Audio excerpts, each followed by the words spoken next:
Presentation इथं मी तुमच्या सर्वांसाठी केलेलं आहे।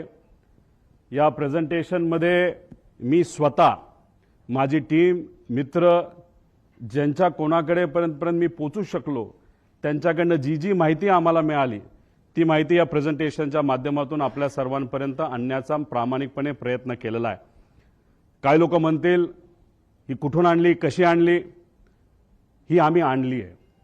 अजितदादांच्या प्रेमापोटी ही माहिती आम्ही गोळा केलेली आहे।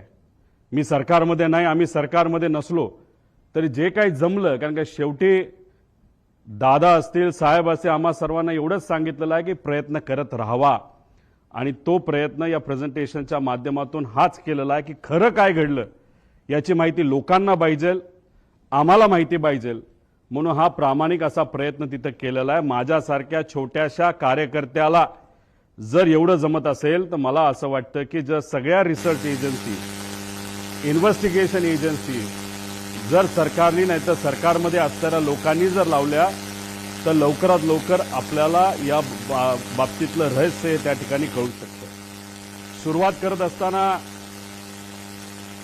आता दादांचा मुंबई ते बारामतीचा विमान प्रवास थोडक्यात दिलेला आहे। 210 किलोमीटर विमानाचं अंतर त्यांना तिथं कव्हर करायचं होतं।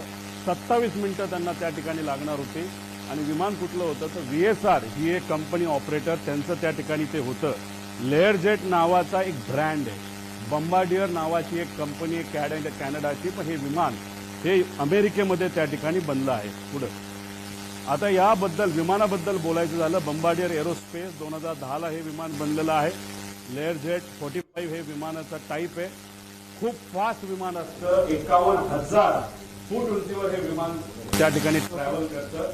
बाकीचे जर विमानं आपण बघितले त्याच्यामध्ये कुठली असू दे तर ते विमानं हे 41,000च्या आसपास त्या ठिकाणी असतात। आता हे विमान लेअरजेट 45 असं त्या ठिकाणी दिसतं। त्याचे इंटरनल पार्ट हे मी तुम्हाला इथं दाखवले।